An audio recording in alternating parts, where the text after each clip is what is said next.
They're no sons of mine. And they're sure as hell not me. Just a bunch of cells grown in a lab? What they are is much sicker than that.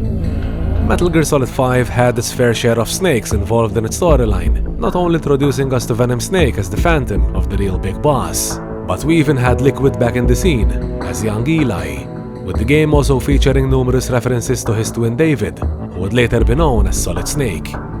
Having said that, if there's one snake that was completely left out of MGS5 by not having a single reference, it's Solidus Snake.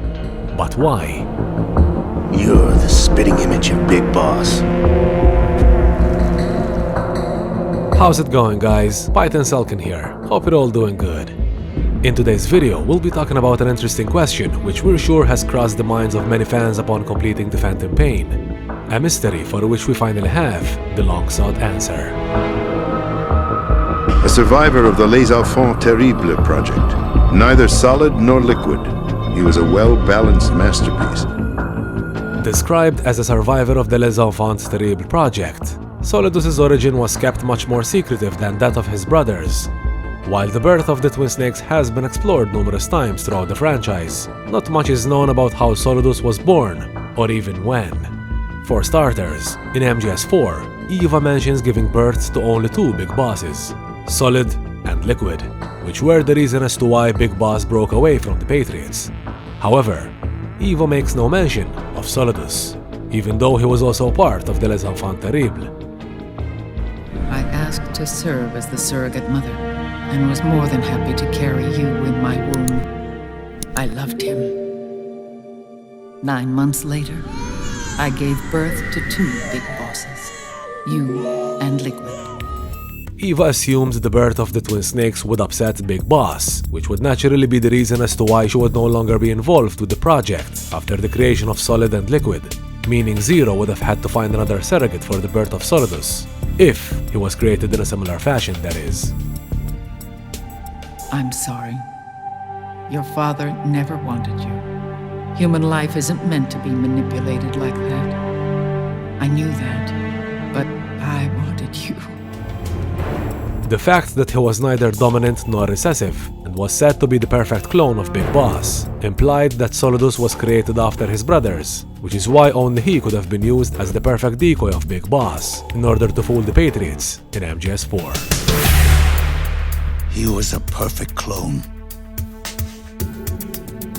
Zero and the proxy AIs that came after him were convinced that Solidus was me.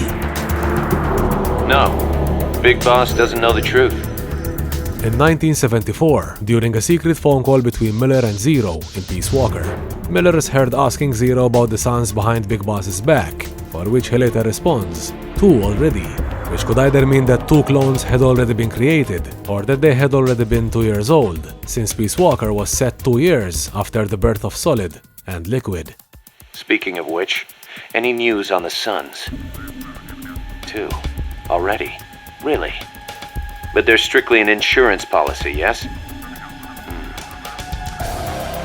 So that's the idea. I wonder how Big Boss will respond. MGS5's ending timeline makes specific references to these events, such as the Les Enfants Terribles project in 1972 with the birth of Solid and Liquid, as well as the Peace Walker incident in 1974, among other events. Having said that, the same timeline makes no mention of Solidus whatsoever, neither of his creation nor of anything related to his childhood. And we get that he's meant to be the most secretive from Big Boss's sons, but we're talking about a timeline of events here. It's not like they should hide a character we already know of, especially when mentioning the same project he's said to be a part of. My clone brothers and I are called monsters, replicates of evil genes. Now, in one of the true tapes called Les Enfants Terribles, Ocelot talks to the real Big Boss about his clones, particularly Eli and David, and what they had been up to for the last decade. Both of them. David has never left the States, but the other, Eli, has disappeared. Once again, no mention of Solidus is made throughout this conversation. However, we decided to do a little digging, and apparently, in an older version of MGS5's script, which was leaked after the game's release, the development team wrote an interesting remark next to this conversation that made a direct reference to Solidus himself. At this stage, the clones are Liquid and Solid. Solidus is the following generation.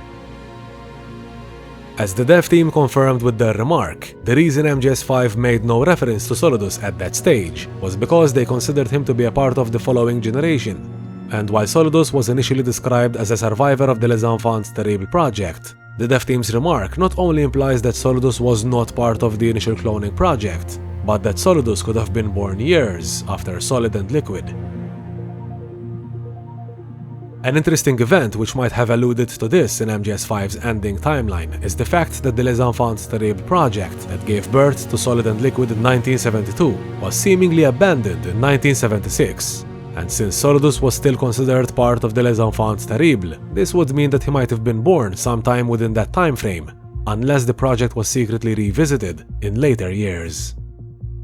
During the same tape of Ocelot and Big Boss in 1984, Ocelot refers to David and Eli as the first boys, indirectly suggesting that there's already been another son by the time of that tape, and that both Big Boss and Ocelot could have already been aware of his existence, none other than Solidus Snake.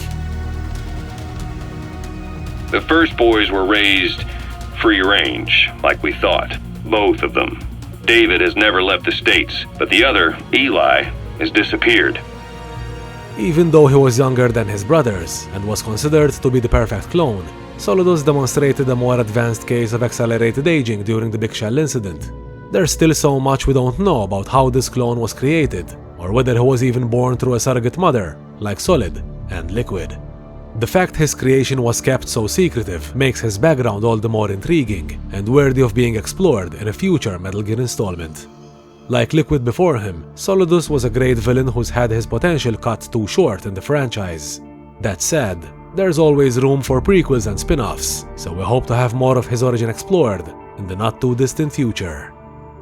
The Patriots are trying to protect their power, their own interests, by controlling the digital flow of information.